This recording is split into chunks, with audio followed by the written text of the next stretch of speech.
নমস্কার, সকলকে আমার আন্তরিক শুভেচ্ছা, অভিনন্দন, ভালোবাসা রইল। বড়দের প্রণাম জানিয়ে শুরু করছি জীবনের আলো এই অনুষ্ঠান। দেখুন, আমরা এই মুহূর্তে 2024 পা দিয়েছি, অর্থাৎ 2024 চলছে এবং এটা প্রথম, অর্থাৎ শুরু হচ্ছে বছরের।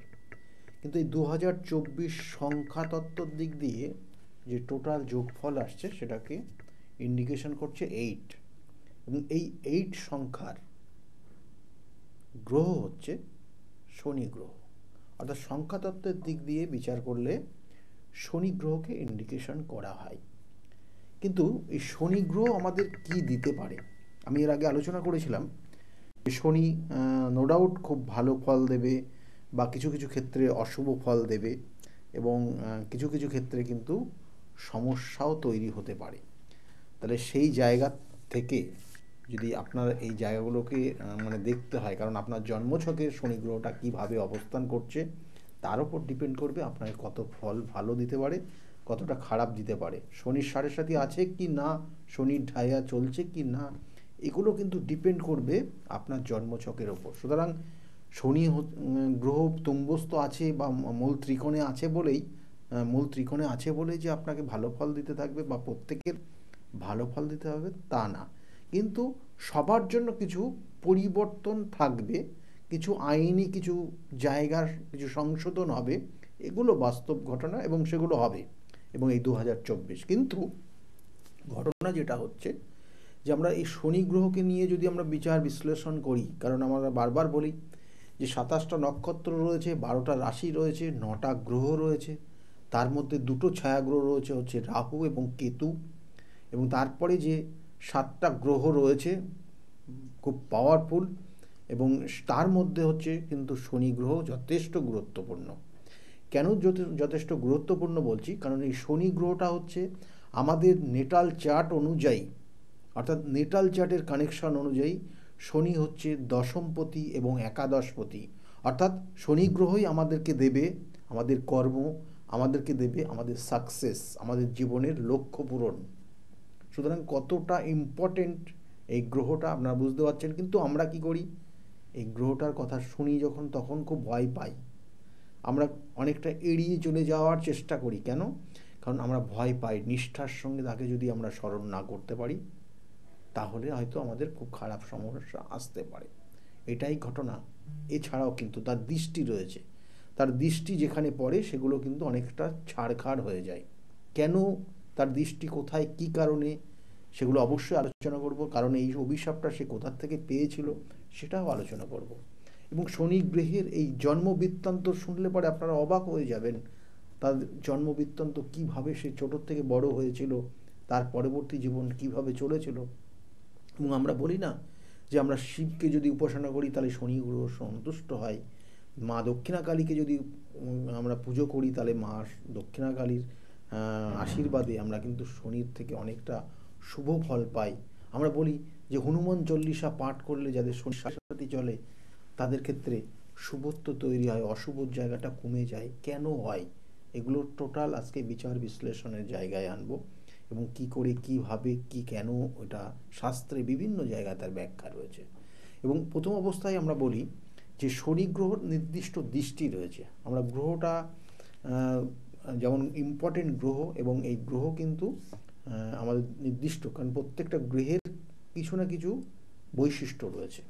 সেই জন্য আমাদের এই গ্রহের কারকতা অনুযায়ী আমাদের শরীরকে হাড়ের সঙ্গে ইন্ডিকেশন করছে। শনি কোনো রকমের পীড়িত হয়ে গেলে অলসতার জায়গা তৈরি হয়, নার্ভের কোনো সমস্যা তৈরি হয়, এগুলো তো তৈরি হয়। এবং কোনো কোনো ক্ষেত্রে কোনো কোনো জাতক জাতিকা দেখবেন খুব নার্ভ সমস্যা হয়ে যাচ্ছে, মেন্টালি ডিস্টার্ব জায়গা তৈরি হচ্ছে, অনেক ক্ষেত্রে হয়। এই শনি গ্রহের কারণে হয়। দেখো খুব ডিপ্রেশনের মধ্যে পড়ে যাচ্ছে, শনি গ্রহের কারণে হয়। শনি চন্দ্র কানেকশন পেলে তার ডিপ্রেশনের জায়গা তৈরি হয়, ভুল বোঝাবুঝির জায়গা তৈরি হয়। এবং এই জন্যই শনির সাড়ে সাতির যে প্রভাব রয়েছে এই বছরটা পুরোটাই চলবে কাদের না, মকর রাশি এবং কুম্ভ রাশি, মীন রাশি, তাদের শনির সাড়ে সাতি চলছে এই মুহূর্তে। শনির ঢাইয়া চলছে কর্কট রাশি এবং বৃশ্চিক রাশি। সুতরাং আলটিমেটলি আমাদের নেটাল চার্টের যে 3টে জলরাশি রয়েছে, 3টে জলরাশিরই কিন্তু শনির একটা নেগেটিভ প্রভাব তাদের উপর রয়েছে। এবং তার সঙ্গে সঙ্গে সে বায়ু রাশিতে, কুম্ভ রাশিতে অবস্থান করছে, মূল ত্রিকোণে স্বক্ষেত্রে অবস্থান করছে। এটা একটা গুরুত্বপূর্ণ কিন্তু পয়েন্ট এই 2024-এর জন্য। কিন্তু এই শনি গ্রহ আমরা আমরা যদি সঠিকভাবে তাকে পূজা অর্চনা, তার পুজো অর্চনার ক্ষেত্রেও বেশ কিছু নিয়ম রয়েছে, কিন্তু আমরা সেই জন্য তার অনেক সময় তাদেরকে অ্যাভয়েড করার চেষ্টা করি, বা সেখানে সেক্ষেত্রে কোনো কিছু ক্ষেত্রে বিশেষ যে নিয়ম কানুনগুলো আছে সেগুলো না মানার কারণে, বা হয়তো মানতে পারবো কি না, হয়তো কোনো রকম দোষ ত্রুটি হবে কি না, সেই ভয়ে কিন্তু আমরা মন থেকে সরে যাই। কেন এখানে একটাই বিষয় রয়েছে, বলছে শনিদেবের নিজস্ব অস্ত্র রয়েছে। শনিদেব তিনিও সে একটা দেবতার মধ্যে একজন, এবং তার বলছে নির্দিষ্ট যে অস্ত্রগুলো রয়েছে এখানে, এবং তার হাতে রয়েছে তীর, ধনুক, ত্রিশূল এবং গদা। এই চারটে কিন্তু তার হাতে থাকে, এবং তার সঙ্গিনী হলেন নীলাদেবী, এবং বাহন হচ্ছেন শকুন, অর্থাৎ শুকন। এই শকুন হচ্ছে তার বাহন। তাহলে এই শনি দেবতার কিন্তু তার জন্ম বৃত্তান্ত কি বলছে? বলছে মৎস্য পুরাণ এবং সৌর পুরাণ অনুযায়ী তার যে জন্ম, যে বৃত্তান্ত রয়েছে এখানে, বলছে দেবশিল্পী, আমরা বিশ্বকর্মা জিকে চিনি, এবং সেই বিশ্বকর্মার কিন্তু কন্যা, অর্থাৎ বিশ্বকর্মার এক মেয়ে ছিল, তার নাম ছিল সংজ্ঞা। এই সংজ্ঞার সঙ্গে রবির বিবাহ হয়, অর্থাৎ আমরা যে রবি, অর্থাৎ এখানে সূর্যের বিবাহ হয়, অর্থাৎ সংজ্ঞার সঙ্গে সূর্যের বিবাহ হওয়ার পর সূর্যের তো প্রচণ্ড তেজ, রাগ, এবং তার সঙ্গে সঙ্গে প্রচণ্ড তার টেম্পার, অর্থাৎ প্রচণ্ড তার তাপ সে বিকরণ করে। আপনারা জানেন মধ্য আকাশে যখন সূর্য থাকে তখন কতটা আমাদের তার থেকে কতটা তাপ আমাদের পৃথিবীতে আসে। তা সেই তাপের কারণে এই সংজ্ঞা, সে তার শারীরিক অক্ষমতার জায়গা তৈরি হয়, ঝলসে যায়, এবং এই তার ভয়ে সে কিন্তু সূর্যের নিকটবর্তী কোনো সময় যেতে চায় না। কিন্তু প্রচণ্ড, যেমন এই যে সে একটা সিদ্ধান্ত নিল যে স্বামীর কাছে সে যেতে পারছে না, এবং স্বামীর থেকে দূরে থাকার কারণে সে হয়তো স্বামী তারকে ভুল বুঝবে, এই উদ্দেশ্য নিয়ে সে একটা প্ল্যান করলো, একটা পরিকল্পনা করলো, এবং তার অনুরূপী একজনকে সে কিন্তু সংগ্রহ করলো, বা তার অনুরূপ তাকে একজনকে নিয়ে আসলো, এবং তার নাম দিল ছায়া, এবং সেই ছায়াকে সূর্যের নিকটে রাখলো বা সূর্যের কাছে পাঠালো। এবং সে কি করলো, সংজ্ঞা কি করলো, সে ধীরে ধীরে সেখান থেকে, অর্থাৎ শ্বশুর বাড়ির থেকে সে বাপের বাড়ি বিশ্বকর্মার কাছে গিয়ে কিন্তু থাকলো, অর্থাৎ বিশ্বকর্মার বাড়িতে চলে গেল, অর্থাৎ নিজের বাড়িতে চলে গেল। এবং এখানে সূর্য এবং তার সঙ্গে সঙ্গে ছায়া সেই সংজ্ঞার অনুরূপ কোনো রকমের কিন্তু বিভাগ নেই, বিভেদ নেই। এবং এখানেও কিন্তু বলবো যে ওই সংজ্ঞা কী করলো, তার যে অনুরূপ ছায়া যাকে রেখে গেছিল সূর্যের কাছে, এবং তারা দুজনেই ভালোভাবে মিলেমিশে চলতে চলতে তাদের একটা সন্তান আসে, এবং যে সন্তান ভূমিষ্ঠ হয়, এবং সেই সন্তান ভূমিষ্ঠ হয় এবং তার নাম দেওয়া হয়েছিল শনিদেব। এবং এদিকে সন্তান ভূমিষ্ঠ হয়েছে, আর ওইদিকে সংজ্ঞা তার বাপের বাড়িতে আছে। বিশ্বকর্মার মনে হঠাৎ করে চিন্তায় পড়ে গেল যে সূর্যের সন্তান এসছে, অথচ তার মেয়ে তার কাছে রয়েছে, তাহলে এটা কি করে সম্ভব? তার মধ্যে একটা প্রশ্ন জিজ্ঞাসা করতে লাগলো। এবং যখন তার মেয়েকে, অর্থাৎ সংজ্ঞাকে যখন সেই চাপ সৃষ্টি করলো এই বিষয়টা, অ্যাকচুয়ালি কি ঘটনা সেটা জানার জন্য, তখন সংজ্ঞা বলতে বাধ্য হয় যে তার অনুরূপী তাকে সেখানে রেখে এসছে, এবং সে তার বাপের বাড়ি চলে এসছে, কারণ সূর্যের কাছে নিকটবর্তী স্থানে সে যেতে পারছে না, প্রচণ্ড তাপের কারণে সে ঝলসে যাচ্ছে। তখন সেই মতো জেনে বিশ্বকর্মা কী করলো, সংজ্ঞাকে নিয়ে গিয়ে সূর্যের কাছে রেখে আসলো। সংজ্ঞাকে বললো এইটা কোনোদিন, এটা অনুচিত, এটা সঠিক না, এবং তাকে বোঝালো, এবং বোঝানোর পরে তার মেয়েকে, অর্থাৎ সংজ্ঞাকে কিন্তু তার শ্বশুর বাড়ি, অর্থাৎ সূর্যের নিকট সে কিন্তু রেখে আসলো। এবং সূর্যের নিকট যখন গেল তখন কিন্তু সে প্ল্যানিং করে ছায়াকে কিন্তু সেখান থেকে বের করে দিল, অর্থাৎ ছায়াকে সেখানে আর রাখলই না এবং সূর্যকে সেটা বুঝতেই দিল না এবং সূর্য সেটা বুঝতেও পারেনি। অর্থাৎ এই যে প্ল্যানিংটা সবটা সংজ্ঞার কিন্তু কারণে হয়েছে, সংজ্ঞার কিন্তু পরিকল্পনা মাফিক হয়েছে এবং সংজ্ঞা যেখানে এন্ট্রি নিল তারপরে ছায়াকে সেখান থেকে বিতাড়ন করে দিল, অর্থাৎ বিতাড়িত করলো। এবং এই অবস্থায় সংজ্ঞা কিন্তু তার সন্তান অর্থাৎ ছায়ার সন্তানকে লালন পালন করছে। এই মতো অবস্থায় তাদের নিজের আবার সন্তান আসলো, অর্থাৎ এই সংজ্ঞার নিজের সন্তান হলো, একটা কন্যা, একটা হচ্ছে পুত্র। পুত্র সন্তানের নাম দেয়া হলো কিন্তু যম, অর্থাৎ যমরাজ, যাকে আপনারা চেনেন, এবং এই কন্যা সন্তানের নাম হলো যমুনা। তাহলে তাদের পরবর্তীতে অর্থাৎ সংজ্ঞার নিজের যে সন্তান আসলো সেই সন্তান এক হচ্ছে যম আর একজনের নাম হলো যমুনা। এবং এই সন্তান পাওয়ার পরে সে কিন্তু তার প্রথম যে সন্তান অর্থাৎ ছায়ার যে সন্তান হয়েছিল, সূর্যের যে প্রথম সন্তান, সেই সন্তানকে কিন্তু ধীরে ধীরে সে নিজের মন থেকে অস্বীকার করতে শুরু করলো এবং তার উপর একটা অত্যাচার করা শুরু করলো। এবং এই যে জায়গাটা তৈরি হলো এবং তারপরে তার নিজের যে সন্তান অর্থাৎ একজন যম একজন যমুনা, তাদের কিন্তু লালন পালন করতে থাকলো, তাদের ভালোবাসা দিতে থাকলো এবং তারা ধীরে ধীরে বড় হতে থাকলো। কিন্তু তাদের যে প্রথম সন্তান ছিল, সূর্যের যে প্রথম সন্তান, সেই শনিদেব কিন্তু এই জায়গাটা না পাওয়ার মধ্যে তার মধ্যে একটা ক্ষোভ তৈরি হতে থাকলো। তার মায়ের ভালোবাসা না পাওয়ার কারণে সে তার মধ্যে ক্ষোভ তৈরি হলো এবং তার বাবা অর্থাৎ সূর্যদেব, সেই সূর্যদেবকেও কিন্তু সংজ্ঞা বিভিন্নভাবে তার ওপর সেই অর্থাৎ প্রথম সন্তানের এগেনস্টে কথা বলতে শুরু করলো, যে শনিদেব এই করেছে, শনিদেব এটা করেছে, শনিদেব এটা করছে, এটা করছে, ওটা করছে। বিভিন্নভাবে শনিদেবের ওপর একটা বিতৃষ্ণা তৈরি করার জন্য সংজ্ঞা সূর্যকে এইভাবে কিন্তু বলতে লাগলো। এবং একটা সময় কিন্তু শনিদেবও কিন্তু অর্থাৎ রবিও কিন্তু অর্থাৎ সূর্যও কিন্তু সে শনির ওপর ভারে মানে খারাপ দৃষ্টিতে বা খারাপভাবে দেখতে শুরু করলো। এইরকম অবস্থা চলতে চলতে চলতে চলতে সে কিন্তু একদিন মানে সেগুলো ভীষণভাবে রেগে গেছিল, অর্থাৎ শনিদেব ভীষণ রেগে গেছিল এবং কারণ তার মায়ের স্নেহ পাচ্ছে না, বাবার ভালোবাসা থেকে সে দূরে সরে যাচ্ছে এবং এই যে জায়গাটা ক্রমে ছেলে মেয়ে বড় হতে থাকছে এবং তাদের যে তার ভাই বোন যে তারা ধীরে ধীরে বড় হতে থাকলো এবং এক সময় সে কিন্তু দায়িত্ব দেওয়ার জন্য সূর্যদেব ঘোষণাও করলো যে তার সন্তানরা বড় হয়েছে, এবার তাদেরকে দায়িত্ব দেওয়া হবে। এবং সেই অনুযায়ী সন্ধ্যার কিন্তু এই কান ভাঙানির কারণে শনিদেবকে কিন্তু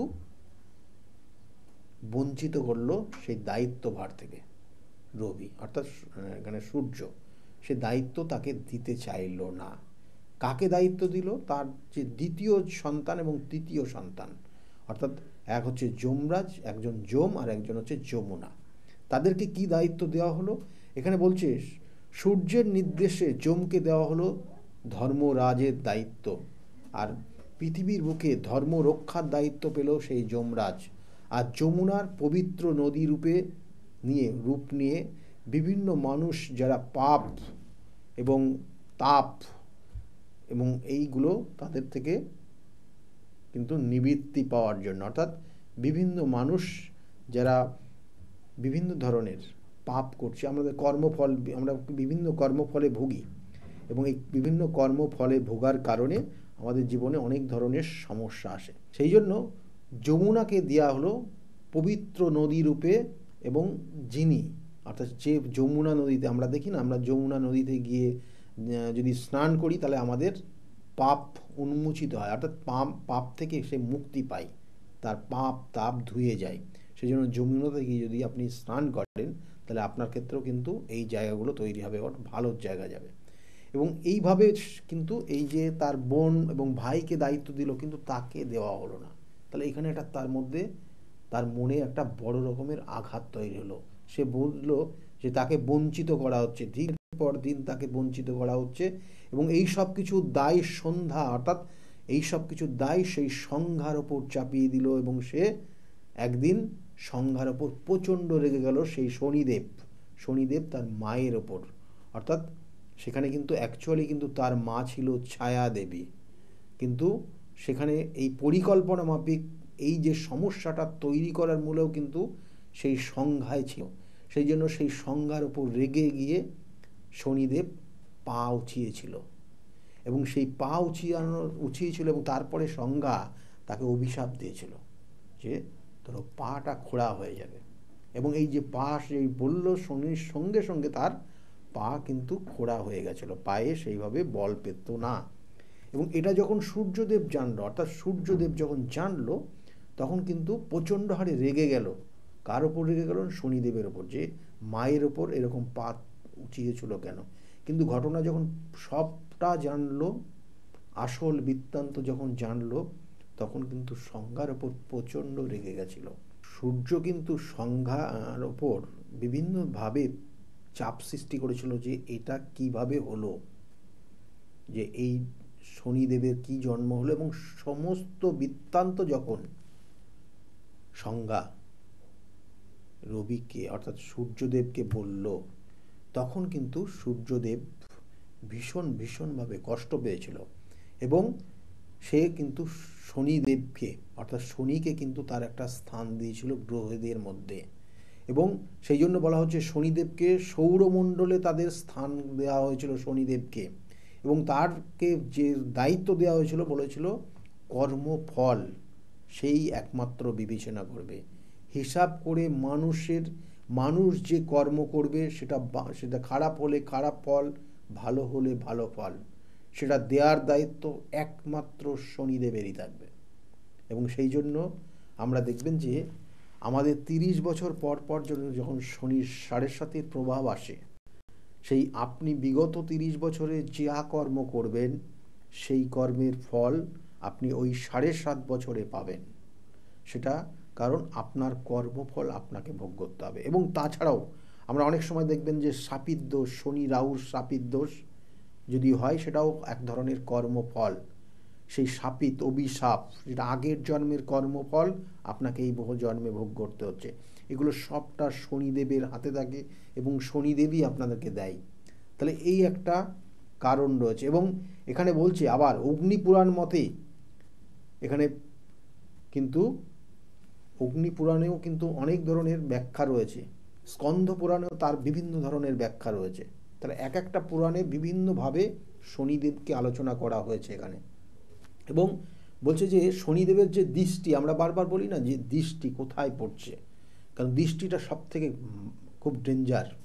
সেই জন্য শনির প্রথম দৃষ্টি পড়ে 3য় ভাবে, এবং সেকেন্ড দৃষ্টি পড়ে 7ম ভাবে, আর থার্ড দৃষ্টি হচ্ছে 10ম ভাবে পড়ে, এবং যেখানে দৃষ্টি পড়ে সেটা ছাড়খাড় হয়ে যায়। সেই জন্য আমরা বলা হয় শনিদেবের যেখানে মূর্তি থাকে তার সামনে যেতে নিষেধ করা হয়, কারণ তার দৃষ্টিটাই খারাপ। কেন হয় এটারও তার ব্যাখ্যা রয়েছে, স্কন্দ পুরাণে সেখানেও ব্যাখ্যা রয়েছে যে শনি যখন সে নিজে ধ্যান করতে বসেছিল, এবং সেই ধ্যানে যখন একদম নিমজ্জিত ছিল নিজেকে, তখন তার স্ত্রী খুব সুন্দরভাবে সেজে তার সামনে যায়, কিন্তু তাকে বারংবার কিন্তু ডাকে, কিন্তু সে সাড়া দেয় না। এবং সাড়া না দিলে তার স্ত্রী তাকে অভিশাপ দেয় যে তুমি আমাকে দেখলে না তো, কিন্তু পরবর্তী টাইমে তুমি যার দিকে তাকাবে সে ছাড়খাড় হয়ে যাবে, দগ্ধ হয়ে যাবে, কারণ আমি এত সুন্দর করে সেজে তোমার জন্য এসেছি, তুমি আমাকে দেখলে না। এই অভিমানে তাকে অভিশাপ দিয়েছিল, এবং সেই অভিশাপের কারণে এখনো পর্যন্ত শনিদেবের দৃষ্টি যেখানে পড়ে সেটা ছাড়খাড় হয়ে যায়। এবং এই শনিদেবের আমরা দেখবেন যে রামায়ণ পড়লে দেখব যে সেখানে শনিদেব কিন্তু এক সময় রাবণের দ্বারা খুব কষ্টে ছিল, এবং সেখানে কিন্তু হনুমানজি গিয়ে সেখান থেকে উদ্ধার করেছিল। এবং সেখানে একটা শনিদেবও কিন্তু সেই হনুমানজিকে বলেছিল যে তোমার যারা ভক্ত থাকবে তাদের ওপর কোনো দিন আমি কোনো রকমের আঘাত, মানসিক কষ্ট, কোনো রকমের সমস্যায় পড়তে দেব না। সেই জন্য এখনো পর্যন্ত আমরা হনুমান চল্লিশা পাঠ, হনুমানজিকে স্মরণ করি, তার পুজো পাঠ করি, যাদের শনির সাড়ে সাতির প্রভাব থেকে যাদের তারা মুক্তি পায়। এবং ইষ্ট দেবতা হিসাবে দক্ষিণা কালীকে পুজো করতে হয় আমাদের, শনিদেবের ইষ্ট দেবতা। এবং এখানে আর একটা জিনিস রয়েছে যেটা বিশেষ করে খুব, কারণ শিবের সমস্ত কথা কিন্তু শনিদেব মেনে চলেছে। আমাদের বিভিন্ন পুরাণ তত্ত্বে আমরা দেখেছি যে শিবকে কিন্তু সে যথেষ্ট সম্মানের সঙ্গে দেখেছে এবং শিবের সমস্ত উপদেশ সে অক্ষরে অক্ষরে মেনে চলেছে। সেই জন্য শনির সাড়ে সাতি, শনির ঢাইয়ার প্রভাব যাদের আছে, তারা যদি শিবকে সঠিকভাবে অভিষেক করে শিবকে সন্তুষ্ট করতে পারে, তাহলেও কিন্তু সে তার শনির যে অর্থাৎ কুপ্রভাব, সেখান থেকে সে মুক্তি পেতে পারে। এটা কিন্তু শাস্ত্রের ব্যাখ্যা বললাম। এবং তার সঙ্গে সঙ্গে জ্যোতিষশাস্ত্রের অবশ্যই কানেকশন রয়েছে। প্রত্যেকটা গ্রহ নক্ষত্র তার নিজের মুভমেন্ট অনুযায়ী চলে। আপনার জন্মছকে কী জায়গায় আছে তার সঠিকভাবে বিচার বিশ্লেষণ এবং তার সঠিক প্রতিকার প্রতিবিধান করতে হয়। সেজন্য শনি আর চন্দ্র কানেক্টেড হয়ে গেলে একজন জাতক জাতিকা মানসিক ভারসাম্য হারিয়ে ফেলে, ডিপ্রেশনের জায়গায় তৈরি হয়, খুব কাছের মানুষ ভুল বোঝে। এবং কোনো কোনো সময় শনির সঙ্গে রাহু কানেক্টেড হয়ে গেলে সে সকল জাতক জাতিকার জীবনে যেটা পাওয়া উচিত সেটা পায় না, লাস্ট মোমেন্টে গিয়ে ব্রেক করে। এই ধরনের বিভিন্ন ধরনের সমস্যা আমাদের জন্মছকে তৈরি হয়ে থাকে। আপনার ক্ষেত্রে সমস্যা থাকলে তার প্রতিকার প্রতিবিধান অবশ্যই রয়েছে। আমার নির্দিষ্ট যে চেম্বারগুলো রয়েছে, চেম্বারগুলো একটু বলে দিই।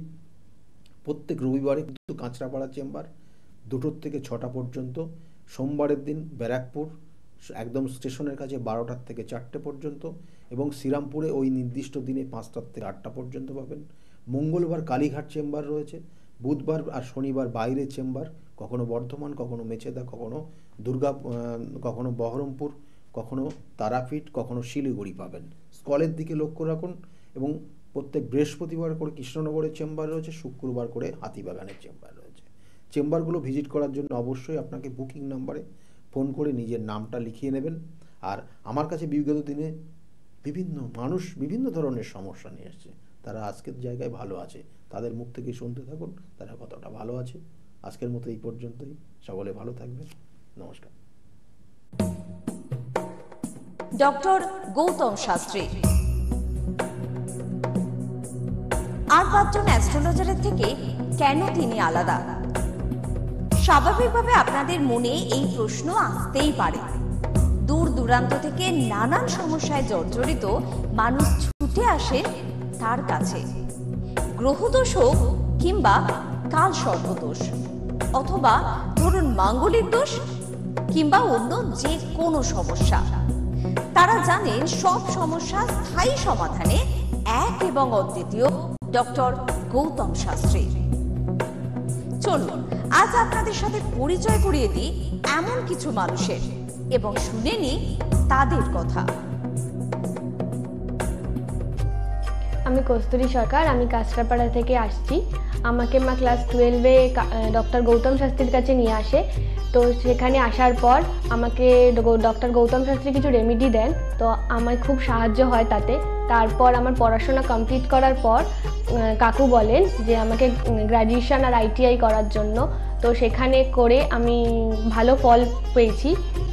তারপর আমার চাকরি লাইনে আসা, তো ডক্টর গৌতম শাস্ত্রী বলেন যে আমি এই মাসের মধ্যে একটা ভালো চাকরি পাবো। তো সেটা 1 মাসের আগেই আমি পেয়ে গেছি। তো আজকে সেটাই জানাতে এসেছি কাকুকে যে আমি চাকরি পেয়েছি। তো আপনারাও যদি আসতে চান, ভালো ফল পেতে চান, কাকুর সাহায্য পেতে চান, তো আপনারাও আসুন। আশা করি আপনারাও ভালো ফল পাবেন এবং সাহায্য পাবেন। নমস্কার। আমি প্রসেনজিৎ দাস, আমার বাড়ি কাঁচরাপাড়া। আমি ডক্টর গৌতম শাস্ত্রীর দেখেছিলাম টিভিতে, ওখান থেকে দাদার ফোন নাম্বার নিয়ে দাদা বাড়িতে আমি আসি। এসে দাদাকে আমার সমস্যা সমাধান বলি। আমার একটা সমস্যা, প্রচুর বড় সমস্যা ছিল, সেটা হচ্ছে আমাদের বাড়ি ঘরের সমস্যা ছিল, অনেক বছর ধরে সমস্যা ছিল, সেটা দাদা ঠিক করে দিয়েছে। এখন সেটা আমি বাড়ি করতেও চলেছি। তার সাথে সাথে আমার ব্যবসা বাণিজ্য কিছুই করতাম না, এমনি একটা নর্মাল কাজ করতাম। কাজ করার পর আমি এখন ব্যবসা বাণিজ্য উন্নতি হয়েছে, প্লাস দাদাকে যে প্রতিকারগুলো দিয়েছে সেগুলোকে আমরা এক্সপেক্ট করেছি। দাদার সাথে খুব ভালো ব্যবহার হয়েছে। এখন আপনারাও আসুন, এসে দাদাকে সমস্যা সমাধানের কথাগুলো বলুন, দাদা অবশ্যই আপনার সমাধান করে দেবে। আপনার নাম কি? আমার নাম পলি দাস। আপনি কবে থেকে আসছেন? আমি 4 বছর হয়ে গেল এখানে আসছি। আচ্ছা, আপনি যে এতদিন ধরে আসছেন, আপনি কোনো না কাজ পেয়েছেন অবশ্যই? হ্যাঁ, প্রথমে আমার মেয়েকে আমি পড়াশোনার ব্যাপারে, ওর যাতে পড়াশোনায় মন আসে এইসব ব্যাপারের জন্য এসেছিলাম। আস্তে আস্তে দেখলাম আমার মেয়ের অনেক ইমপ্রুভ হচ্ছে। তারপর আমি সবাইকে, আমার আশেপাশে বন্ধু বান্ধব আত্মীয় স্বজন যে আছে সবাইকেই বললাম যে দেখো আমার মেয়ে অনেক চেঞ্জ হচ্ছে, মানে ও খুব দুষ্টু ছিল, পড়ায় মন বসতো না, সেগুলো হয়েছে। তারপর থেকে বন্ধু বান্ধব সবাইকে বললাম, সবাই আসলো, সবাই খুব আনন্দ, সবাই খুব খুশি, আমিও তো ভীষণ খুশি। আমার আচ্ছা, আজকের ডেটে দাঁড়িয়ে অ্যাস্ট্রোলজার ডক্টর গৌতম শাস্ত্রীর কাছ থেকে যে আপনি যে স্যাটিসফাই হয়েছেন, তা কতটা স্যাটিসফাই হয়েছেন? হ্যাঁ, আমি তো মানে সত্যিকারেরই মন থেকে বলছি, মানে পুরোটাই আমি আমার মানে যতটা আমি চেয়েছিলাম, বেশি তো মানে কম বললে ভুল হবে, বেশি হয়েছে, বরং আমার আনন্দের জায়গাটা এতটাই বেশি হয়ে গেছে। তার মানে আপনি পুরোপুরি স্যাটিসফাই, তাই তো? আমি গৌতম শাস্ত্রীকে দেখে, টিভির পর্দায় দেখে তার নর্মতা, ভদ্রতা আমার খুব মনে লেগে গেল। তখন তাকে খুঁজতে খুঁজতে তার কাছে আসি, কিন্তু অনেক জ্যোতিষী দেখেছি টিভি পর্দায়, আমার মনের মতো হয়, কিন্তু ওনার ভাষা সব কিছু আমার খুব ভালো লাগে। ওই জন্য ওনার কাছে এসে আমি অনেক উপকৃত। আমার দেহের এবং মনের শান্তি, অনেক কিছু, আমার নিজের জনদের, ছেলে মেয়ে, নাতি নাতনিদের জন্যে অনেক সমস্যা উনি সমাধান করে দিয়েছে। আমার অন্তর থেকে তাকে আমার ভালোবাসা ও আশীর্বাদ আমার তার মাথার উপরে। আমার জীবন নিয়ে আমি যতবার হসপিটালে গেছি ততবার আমাকে ফিরিয়ে নিয়ে এসছে। আমার আত্মাটা চলে যায়নি, কিন্তু আমার দেহে খুব কষ্ট। যখনই জানাতাম উনি ফোন ধরতে, সেই সমাধান আমাকে করে দিয়েছে। আমার গুরু স্বয়ং সে পাঠিয়েছে এখানে, তাছাড়া আমি তাকে চিনতামও না, জানতামও না।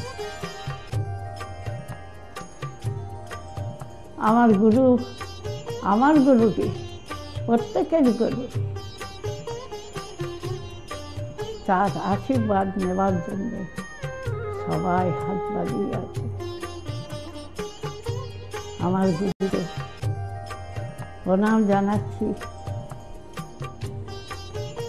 বা গৌতম শাস্ত্রীকে আমার প্রাণ ভরা আশীর্বাদ এবং ভালোবাসা আমি দিলাম। তার যেন সারা ভারতবর্ষময় তার সুনাম ছড়িয়ে পড়ে চারিদিকে। আমার গৌতম শাস্ত্রী, তার গুরু হচ্ছেন লোকনাথ বাবা, সে স্বয়ং তার মাথায় হাত বুলিয়ে দিয়েছেন।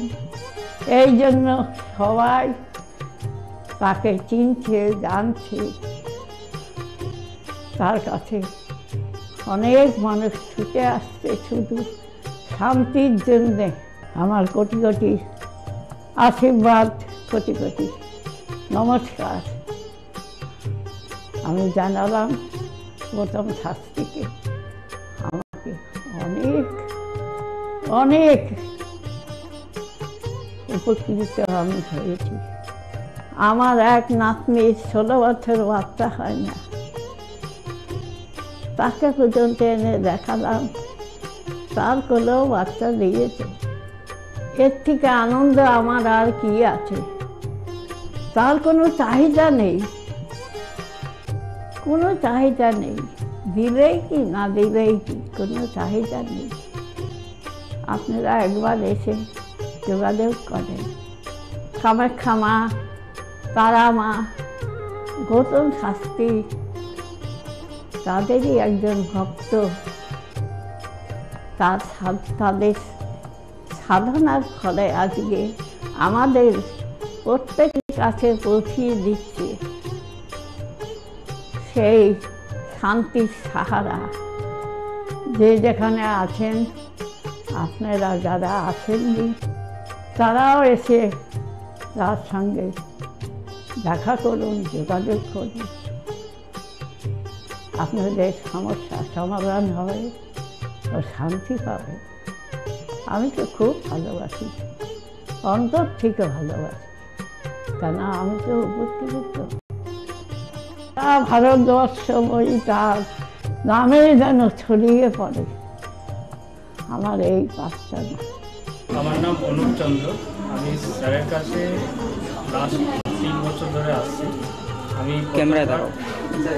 প্রথমবার আমি স্যারের যোগাযোগ পাই কোনো বন্ধুর মাধ্যমে। তারপরে আমি আবার স্যারের কাছে আসি। তারপরে আমি বিজনেস রিলেটেড সাথে সাথে কিছু ডিসকাস করি, দিয়ে আস্তে আস্তে আমার সব প্রবলেম সলভ হয়ে যায়। এখন আমি বিজনেস একটা ভালো জায়গায় দাঁড়িয়ে আছি। আমি সবাইকে একটা অনুরোধ করবো কি আপনারা স্যারের কাছে একবার আসুন, নিজের প্রবলেমগুলো জানুন, সলিউশনগুলো জানুন। আশা করি একটু টাইম লাগবে কিন্তু সব প্রবলেমের সলিউশন পেয়ে যাবে। ধন্যবাদ। নমস্কার, আমি সুমন কুমার। আমি বজবজ থেকে এসেছি এখানে। আমি গৌতম বাবুর সঙ্গে মোটামুটি 2 বছর ধরে পরিচিত আছি। আর ওনার সঙ্গে পরিচয় হওয়ার পর আমার অনেকগুলো সমস্যা ছিল যে আস্তে আস্তে ঠিক হয়েছে। আর কটা সমস্যা এবং আছে সেটাও মোটামুটি ঠিকের পথে যাচ্ছি আমি। আর আজকে আমি এই অনুষ্ঠানে এখানে কাঁচরাপাড়ায় এখানে এসেছি। আমি এখানে এসে পুজোতে সম্মিলিত হলাম, আর খুব ভালো লেগেছে। আর আশা করি আমার যেগুলো সমস্যা আছে সেগুলো মিটে যাবে। আর খুব ভালো লেগেছে এখানে এসে। আর অনেক ধন্যবাদ জানাচ্ছি। আমার নাম রাকেশ মণ্ডল, গ্রাম ডবলপোতা। এই দাদার কাছে এসেছিলাম, অনেক প্রবলেম ছিল, সেই প্রবলেম কিছুটা সলভ হচ্ছে এবং হবে। এই অমাবস্যার দিন এই যজ্ঞ হচ্ছে, অনেক দূর দূর থেকে মানুষজন আসছে, কাজ হচ্ছে বলে সবাই তো আসছে। আমিও এসছি, আবারও আসবো। নমস্কার, আমি বিশ্বজিৎ ঘোষ। আমি বহরমপুরে ডক্টর গৌতম শাস্ত্রীর চেম্বারে আমি এসেছিলাম আমার সমস্যা নিয়ে, এবং ওনার পরামর্শ মতো আমি রেমেডি নিয়ে আমি উপকৃত হয়েছি। এবং তারপরে আমি আমার পরিবারের কাছে এটা আমি শেয়ার করেছি। করার পরে আমার পরিবারকেও নিয়ে এসেছি, তারাও এখানে উপকৃত হয়েছে। এবং আমার কোনো সমস্যা, আমার জীবনের পথে চলতে গেলে যদি কোনো বাধা আসে, আমি স্যারকে নির্দ্বিধায় ফোন করি এবং স্যার আমাকে কি করতে হয় বলে দেয়। আমি সত্যিই উপকৃত, এবং আমি আমার ভবিষ্যৎ জীবনে আমার যা কিছু আমি পেয়েছি সব কিছু স্যারের জন্যই পেয়েছি। আমি সত্যি আনন্দিত, এটা আমার অস্বীকার করার কোনো জায়গা নেই। আপনারা যদি কেউ বহরমপুরে চেম্বারে আসতে চান তো আপনারা নির্দ্বিধায় যোগাযোগ মাধ্যমে আপনারা আসতে পারেন। এখানে আসতে পারে উপকৃত হবেন আপনারা এবং ওনাকে দেখাতে পারেন। নমস্কার, আমি জয়িতা গুহু। আমি গত এপ্রিল মাস থেকে খুব সমস্যায় পড়েছিলাম। আমার কাজের দিক থেকে সমস্যা ছিল, বসের সাথে এবং পারিপার্শ্বিক আমার যে কলিগরা ছিল তাদের সাথে খুবই সমস্যা জড়িত হয়েছিলাম। তো তারপরে সেই কাজটা আমি আর অবশেষে টিকিয়ে রাখতে পারিনি, সেটা আমাকে বাধ্য হয়েছিলাম আমি সেটা ছেড়ে দিতে। তারপরে একটা খুব আর্থিক দিক থেকে খুব ভেঙে পড়েছিলাম। তো সেই সমস্যায় জর্জরিত হয়ে বুঝতে পারছিলাম না কি করব। তো হঠাৎ একদিন টিভিতে প্রোগ্রাম দেখি ডক্টর গৌতম শাস্ত্রী। ওনার কথাবার্তা, ওনার যে উপাচারগুলো রয়েছে, যেগুলো উনি বলেন প্রতিকার, সেগুলো শুনে আমার খুব ভালো লেগেছিল। তো ওনার সাথে এসে দেখা করি, আমার সমস্ত কথাবার্তা ওনার সাথে শেয়ার করি, প্রবলেমগুলো। তারপর উনি আমাকে দেখে আমাকে কিছু বলেন আমার ব্যাপারে, তো সেগুলো একদম হুবহু মিলে যায়। তো তারপরে উনি আমাকে রেমেডি সাজেস্ট করেন।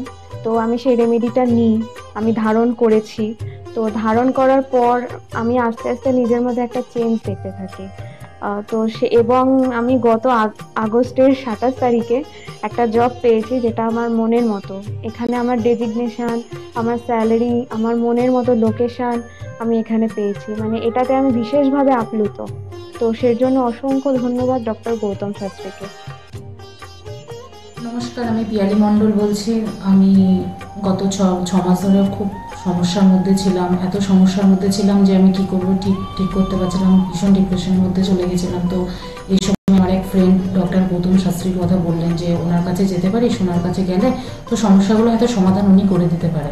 তো আমি ওর ফ্রেন্ডের কথা অনুযায়ী একদিন ডক্টর গৌতম শাস্ত্রীর কাছে এলাম। ডক্টর গৌতম শাস্ত্রীর কাছে আসার পরে তো আমার সমস্যাগুলো বলার আগে উনি দেখলাম, উনি দেখেই আমাকে আমার সমস্যাগুলো সব বলে দিল যে কী হবে, কী হচ্ছে না হচ্ছে, আমি কিসের জন্য এত সমস্যার মধ্যে রয়েছি। তো উনি বললো যে সঠিকভাবে যদি একটি রেমেডি ধারণ করা যায় তাহলে হয়তো সমস্যার সমাধানগুলো হতে পারে। তো আমি ওনার কথাই অনুযায়ী সঠিক রেমেডি ধারণ করলাম। রেমেডি ধারণ করার পরে দেখলাম যে আমার সমস্যাগুলো আস্তে আস্তে সমাধান হয়ে যাচ্ছে। তো আমরা এখন আগের থেকে অনেক ভালো আছি, ভীষণ ভালো আছি, ভীষণ ভালো রাখছি, পরিবারও সবাই ভালো আছে। আমার যে সমস্যাগুলো হচ্ছিল সেগুলো আর হচ্ছিল না।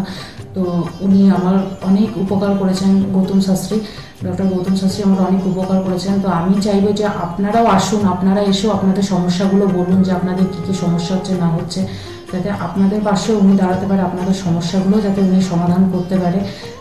আমি চাইবো যে আগামী দিনগুলোতেও ডক্টর গৌতম শাস্ত্রী যেন আমার পাশে এরকমভাবে থাকে, আমার সমস্যাগুলো যেন সমাধান করতে পারে। আমি আর অসংখ্য অসংখ্য অসংখ্য ধন্যবাদ জানাই ডক্টর গৌতম শাস্ত্রীকে যে উনি এইভাবে আমার পাশে থেকেছেন, আমাকে একটা সমস্যার সমাধান করেছেন। তো অসংখ্য অসংখ্য অসংখ্য ধন্যবাদ। নমস্কার, আমি মেলিনা থমাস। আমি গত 1 মাস আগে থেকে ডিপ্রেশনে ভুগছিলাম এবং আমার অনেক রকম সমস্যা দেখা দিচ্ছিল। আমি আমার মায়ের থ্রু থেকে জানতে পারি ডক্টর গৌতম শাস্ত্রীর কথা এবং আমি সেখানে আমার প্রবলেমগুলো নিয়ে আসি এবং তার কথা মতো আমি প্রতিকারগুলো করি এবং সেই কথা মতো আমি চলতে থাকি। এখন আমার কাছে অনেক জবের অপরচুনিটিস আসছে এবং আমার আগের যে সমস্যাগুলো ছিল সেগুলোও গেছে। আমি সিলেকশন করছি কোন জবটা করব এবং যে কোনো একটা জব আমি সিলেক্ট করব এবং আগেও আমি ডক্টর গৌতম শাস্ত্রীকে অনেক ধন্যবাদ জানাচ্ছি এই আমাকে এত কিছু করে দেওয়ার জন্য। এবং আপনারা চাইলে আপনারাও আসতে পারেন নিজেদের অসুবিধা নিয়ে এবং তার কাছে এসে সমস্যাগুলো সমাধান করতে পারেন। আপনারা যদি তার কথা মতো চলেন আপনারাও আমার মতো ভালো ফল পেতে পারেন। শুনলেন তো, এনাদের প্রত্যেকের আশা, ভরসা এবং বিশ্বাসের একটাই নাম, ডক্টর গৌতম শাস্ত্রী, যার সম্পর্কে আমরা এত কিছু শুনলাম। চলুন এবার দেখে নিই তিনি কি বলছেন। আজকের যে ফিডব্যাক আপনারা পাচ্ছেন এগুলো কিন্তু আমার সবটাই আমার গুরুদেবের আশীর্বাদ। কারণ গুরুদেব আমাদেরকে একটা জিনিসই বলেছিলেন যে যেভাবেই হোক মানুষকে উপকার করলে তোমার কিন্তু আগামী দিনে দেখবে তোমার মানুষ কিন্তু তোমার পাশে এসে দাঁড়াবে। এবং সেইভাবেই আমি কিন্তু যেভাবে সকলের উপকার বা আমি যতটা কাজ করছি সকলে উপকৃত হচ্ছে এবং এর জন্য আমিও কিন্তু খুব আনন্দ পাই যখন তারা বলে যে না দাদা আমি আপনার এই কারণে এই জন্য এসেছিলাম, এই কাজটা আমি পেয়ে গেছি। সুতরাং আমিও চাই যে এইভাবে মানুষের পাশে থেকে মানুষকে সহযোগিতা করে মানুষকে আরও ভালো জায়গায় পৌঁছে দেওয়া। যাদের খুব দুঃখের মধ্যে কষ্টের মধ্যে আছে তাদেরকে কিছুটা গাইড করে তারা যদি আরও ভালো জায়গায় যেতে পারি এবং ভালো জায়গায় তাদেরকে যদি নিয়ে যেতে পারি, এটাই হচ্ছে আমার মেন উদ্দেশ্য।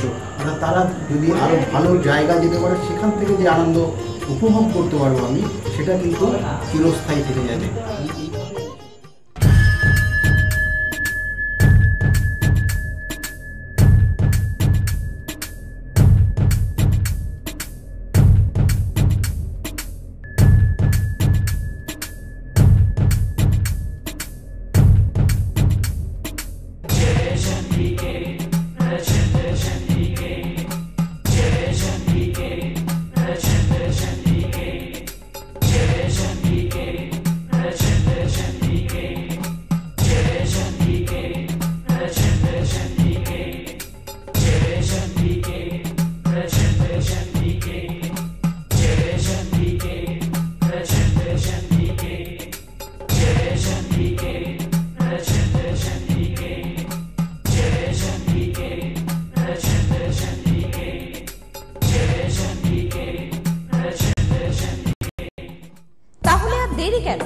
চটপট ফোন করুন 9836410969 অথবা 8335805241 এই নাম্বারে।